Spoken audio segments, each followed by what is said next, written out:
Why is TikTok different from other social media? Is that it's owned by a Chinese company? Is that the point? So what's the difference between all those companies and TikTok? This is just one case, one discussion. And of course, what is weird to me is that it's only about TikTok and not the other 1,000 or 100,000 apps that are currently available on anyone's phone for downloading. Of course, there is a symbolism to banning TikTok. I see. Right? Because it's the biggest, the most popular, the one young people use most. Right. Do you think it's really important to ban TikTok at this time? And what you do see is that among 1,000 videos, one will have this information. Long term, they will be exposed to a lot of this information. That's why it's important to raise awareness.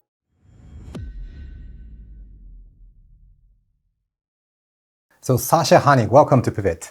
Thank you. Thank you for the invitation. Yeah, so you are a PhD student at Hitotsubashi University. Could you introduce yourself to our audience? I'm a researcher. I'm originally from Chile, South America. I've been living in Japan for the last 3 years now. And before I came here, I was a researcher for a think tank where I studied Latin American and Asia-Pacific relations. After a couple of years, I decided to continue my studies, and hence I'm in Japan right now. So you're doing a research with Ichihara Maiko sensei of Hitotsubashi. Yes. The professor at Hitotsubashi. Exactly. So today we're going to talk about TikTok. Yes. And I know you're a specialist because I read your article on, it's a Japanese version, 情報法制研究. It's a wonderful article. Thank you. Today we want to talk about 3 things. Number 1 is why US is trying to ban TikTok. And number 2, freedom of expression versus TikTok, because banning TikTok as kind of gaining a lot of discussion in the United States. Yes. And also for the final part, we want to talk about what should Japan do? Should we ban TikTok or not? Okay, so let's kick on. So about the TikTok, I have a Reuters article here, and it says that on March 2024, the US House passed a bill to force ByteDance, who owns TikTok, to divest TikTok or force ban. So if the bill passes and President Biden signs the bill, US will ban TikTok. So why is this happening in the United States? It's not only happening in the United States. There has been a wave of discussions around the world about the situation with TikTok in particular, but many other Chinese apps. And it has to do on the one side with a security issue. Some countries consider that Chinese legislation does not guarantee privacy or does not guarantee the protection of their own citizens when they share information on TikTok. And on the other hand is the demographics of TikTok. Many people think or believe that it is the youngest of users that use TikTok the most. So when they discuss about banning TikTok, what they're really discussing is what is the influence of TikTok in our population? What is TikTok's relationship with the Chinese government? And how to respond to that as either a threat or a concern.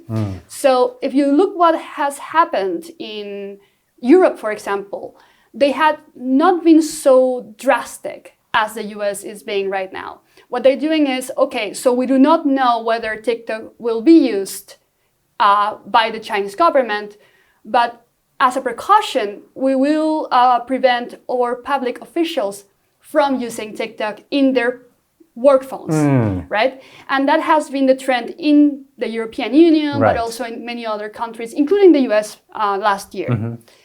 Of course, then we have the discussion of what are China's intentions, and that's when the US gets into this discussion of whether TikTok is a threat or not. And they're still discussing it, and we can discuss this for days, but that's the overview of it. Right? I see. So is there like a real concrete evidence that, the Chinese government is trying to manipulate the US population, or they're spreading fake news, or what's the problem? We can assume there might be a problem, but... So far, the assumption is that if you look at, as I was telling you, Chinese legislation, there are two laws that allow the Chinese government to require TikTok to provide information. The cybersecurity law, national security laws, and so forth. And of course, we know that TikTok is separated from its Chinese version, Doujian. Yes. But when some studies have looked at the algorithm, and this is something that actually TikTok has tried to change, but when you looked at the algorithm a couple of years ago, there were some things that were exactly the same as the Chinese version, including what is censored in the app. And something that was censored in the app was political content. So for example, when the Hong Kong protests were happening, there were some concerns that information was being filtered in TikTok or on TikTok. Yeah. So there were no videos about the Hong Kong protests or they were diminished. Diminished, okay. Yeah, because of course the app will show you videos according to the algorithm. And even though there isn't like concrete evidence of, okay, so China pushed for a specific campaign, there are also some concerns about the algorithm bias. Yeah. So what that basically means is that there are people behind every single app, right? And these people have their beliefs, they have their way of thinking, they have their ideology, and of course they have to discriminate. And when they are creating the app or discriminating the algorithm to think in a way or the other, or to discriminate what content to show, if enough people have the same way of thinking, that will be reflected, at least in early stages, in what people actually see on the app. And this has been proven, for example, in Facebook. And what Facebook employees were filtering, and that translated into what people actually were looking at on the app.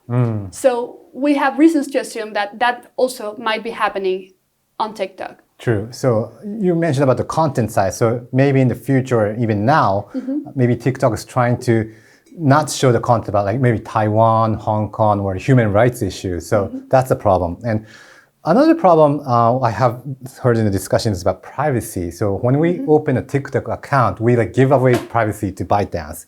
And also they know what food I like. I use TikTok, so what food I like or what music I like. So do they have, or the Chinese Communist Party have access to that data?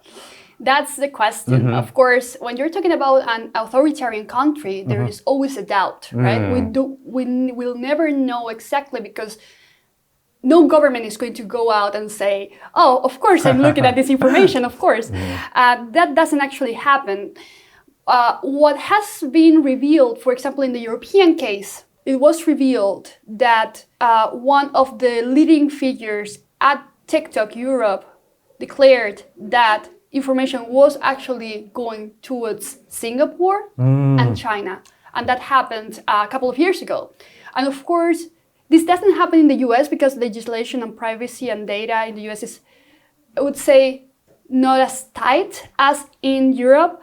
But Europe requires all companies to have local storage for their data. They don't allow, even if you want to keep your data in Africa or some harmless country, they wouldn't allow that because it's part of the general private data regulation, right, the GDPR.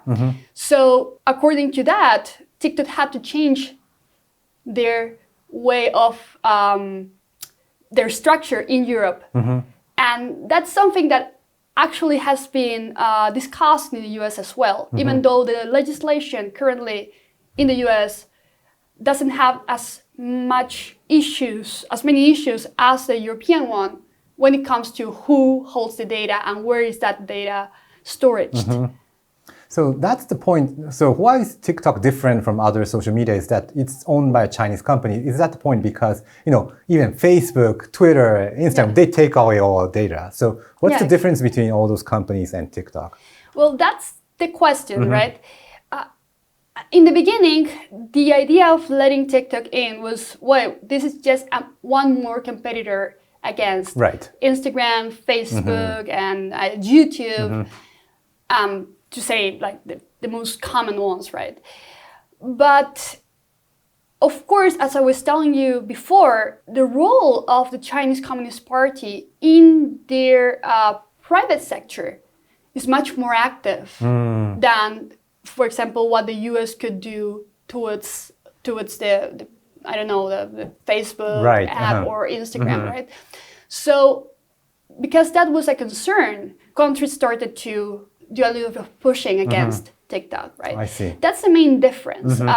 Of course, you could argue that the US could also require private data to be given to the government. Right. And for example, if there was a terrorist attack or there was some security maybe they can ask Mark Zuckerberg to like, give me your data. Well, they have done that. For example, they asked Apple some years ago to provide data, and they refused. But that's something an American company can do. Right. I don't know if that's something a Chinese company could do in the same scenario, right? So that's the main difference. So there's kind of a good or decent relations between private sectors and the public sector. So that's the case for the United States company. But for China, the private sector and the public sector is too close or tied so much. And that's the risk.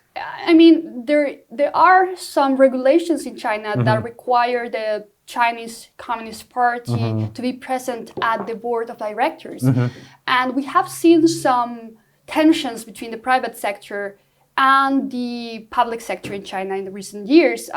Jack Ma was a clear example when he tried to open his company to the market.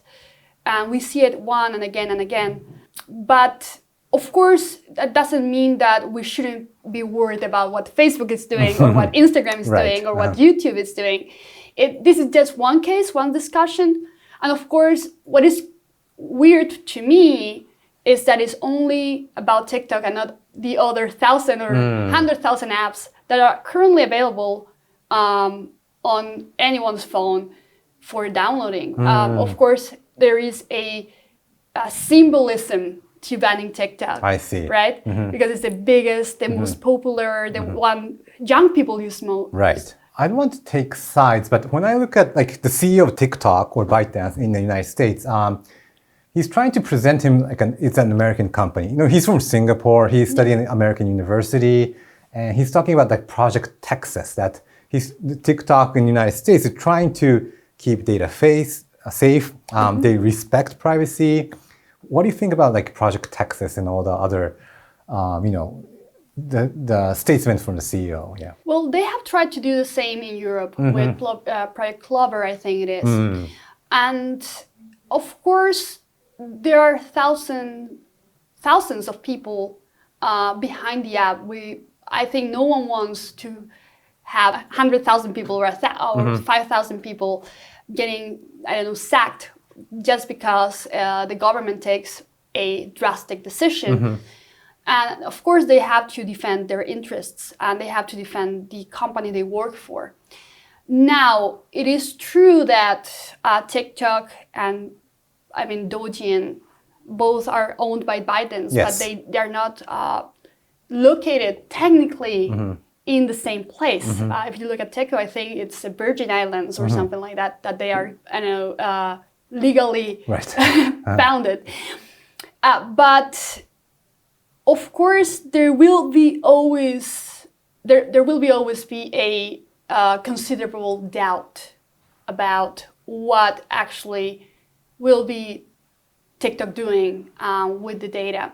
More concerning maybe is what the influence of that content will be for especially young people, which people normally believe is the largest demographic in TikTok right now. So aren't the United States, isn't they like overreacting? Because, TikTok is a bunch of like fun videos, music. It's like really political content. Do you think it's really important to ban TikTok at this time? Well, it's not my decision, but what we can do is look at what other countries are doing, right? And the question is whether there is a risk. And that risk, I think, many people think about threat as weapons and I don't know, actually warfare. Yeah, tanks and space. Missiles. Missiles, everything. But more and more we're seeing different forms of threats that are difficult to point out. I would say, for example, hybrid warfare, hacking, disinformation, narrative influence, things that we actually saw during the Cold War and the First and Second World Wars, but are not as they didn't have the tools that we do have right now, right? And of course, what I have been studying a little bit about Chinese propaganda and disinformation and how they use their official channels. And what you do see is that among 1,000 videos, one will have disinformation, right? So yeah, you need to watch 999 videos to find the one with disinformation on it. But of course, in the long term, and if you see the amount of people who are watching and using TikTok right now, long term, they will be exposed to a lot of disinformation. They will be exposed to that disinformation on Facebook as well, and Instagram as well. That's why it's important to raise awareness. And that's something I think Europe has done fairly well, the US as well. And I think we could talk about what Japan is doing right now on disinformation. But when you have a government behind the app, then you will assume there is a connection between the government and the disinformation that is allowed on TikTok, right? That's a good point because, TikTok used to be like fun videos, music, but right now many people are talking about like Israel conflict and also like Black Lives Matter. So it's getting more attention to political content. So I think that's a risk. That's a good point. Yeah. And it's not only disinformation about political issues, it could be health disinformation, healthcare. For example, there was a study done by, I think, Citizen Lab, which gave TikTok to 9 to 13-year-olds and made them open an app during the pandemic and just, scout the app for any videos. And the study showed that among all these kids who were using TikTok, around average, an hour after opening the app, they already started to see disinformation on vaccines, COVID-19, and that kind of issues, of course. I see. You and me, we know when we see something that may be false. I want to believe that children can also tell when something might be suspicious, but that's not always the case because they don't have all the tools that people who are studying these issues have, right? Interesting. I was also surprised TikTok tried to send push notifications when the US was discussing this issue that they said that you should for the users that they should pick up their phone and call up their local senators or something to stop this bill. So that they can do. It really scared me. Not only that, some years ago, I think iPhones were pushing notifications for users to be aware that TikTok was accessing their clipboard. So what TikTok wanted to do is to see what you copied and pasted. So addresses, text, I don't know, anything you saw you wanted to copy or paste, images.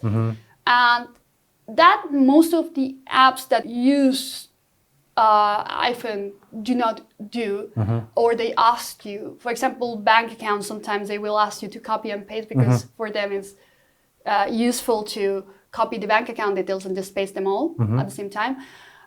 But they ask you, and that was something that raised concerns at the time. And I know that TikTok changed it afterwards. But of course, this is a continuous battle to regulate and tell them what they can do and what they cannot do. I'm a little bit concerned not by the fact that they are discussing this, but the quality of the discussion. I think if you watch what was happening in Congress, the level of the discussion was not actually, I wouldn't say not serious, but you could tell that some of the people who were discussing were not prepared, right? True. They didn't know much about TikTok. No. But the same happened with Facebook, and all these discussions turn up like the same. There are people who are very good at lawmaking, perhaps, not very good at understanding these issues. I remember Zuckerberg like testifying in front of Congress, and they didn't even know how Facebook makes money, like by ads. Yeah. So I have a slide for you. So this is a slide from the Joho Hosei Kenkyu, which Ichihara Sensei and Sassha, you kind of wrote an article, and I took up some main points, with interesting points you discussed. So why should we worry about TikTok? National security, we talked about this. And number two is about biased AI and algorithm, and also a negative effect against teenagers, like mental health. Could you elaborate on this? So when we talk about algorithm, an algorithm is you could say a program or a piece of code that is meant to learn and decide what to show you, right? It has an input and an output. So the input is, for example, you like the color pink. So if it can tell that you like the color pink, it will show you more pink content, right? And that's basically it. People are very afraid of the algorithm, and it has raised a lot of concern. And discussions. There is a Netflix documentary, but on paper, that's what an algorithm does. Nothing more, nothing less. The problem is, and this is the second part, the bias, right? When you create a piece of code or an algorithm or you work with AI, you need input as well. And this is something that was discussed when ChatGPT went out, that for example, people were white, right? Because all the pictures they were inputting into the app were white people. The same with the bias on what kind of discussions there were or arguments there were used on ChatGPT when it provided answers. And that is because it doesn't make up anything. You just put input in it, it learns and gives you output. So what's the problem? And we discussed this. Imagine the people who are doing the algorithm or deciding what is disinformation and what is not disinformation have a certain bias, which happened in the Facebook case. So most of Facebook workers were liberals, so all the content they banned was conservative content. So long term, the algorithm started to learn that conservative content was actually, not reliable or fake news, which in many cases might be true, but the problem is it wasn't something genuine. It was something that was created by the continuous use or discrimination of users. And the problem is, could this happen on TikTok, right? Because of course, if you think, okay, so let's imagine Douyin programmers have a certain bias, have a certain vision, or are pushed by the Chinese government, which of course is a problem in China, right? Yes. Facebook is not allowed, YouTube is not allowed, True. Instagram is not allowed. So there's some things that you cannot show on TikTok or Douyin or any ByteDance app. So of course that creates a bias in the long term. And that was something, as I was mentioning, that was a concern, but was also more or less proven by the review on the algorithm, on the TikTok algorithm. And something was that among the things that were censored by the app was political content, right? So you were asking about the negative effects for teenagers. I would add kids as well. So technically TikTok is not allowed for under 13-year-olds, but studies show that they use it anyway.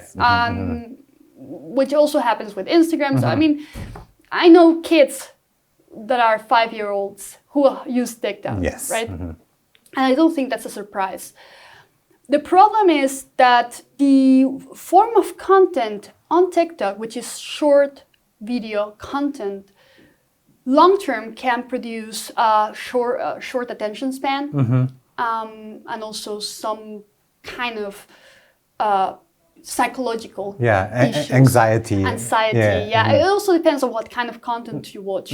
But of course, it's the same with Instagram, right? You see everyone with their perfect lives, filtered pictures, and they do not show the bad things. And this is also true for TikTok. And the problem is, and this is what happened in Europe, that TikTok was not doing much to prevent underage kids from entering the app. So that's why they were sanctioned in Europe not long ago, because of course it was discovered that And this study proves that the one I was talking about before, that anyone can just create an app and there isn't any kind of filter. They would be exposed to this information an hour after opening the app without even knowing. Yeah. And that's a very negative effect. And it affects their mental health and It's mental health, it's, I would say, wider psychological effects, such as attention span, which I think is very important. So when you are only looking at 15 to 1 minute videos, what are the chances that you will be able to watch an hour or 2 hours? And there are a lot of studies of children that are watching a movie but also watching TikTok at the same time, because they are distracted by the movie. They cannot watch an hour-long movie. So there's so much use like 10-second videos, and 1 hour is too long for them. Yeah, and that translates to study capabilities, translates to their relations, translates into their hobbies. They would get bored about a hobby very quickly. Their patience. Especially when they're very small, like kids really need to learn patience and attention, keeping attention to something, and having hobbies.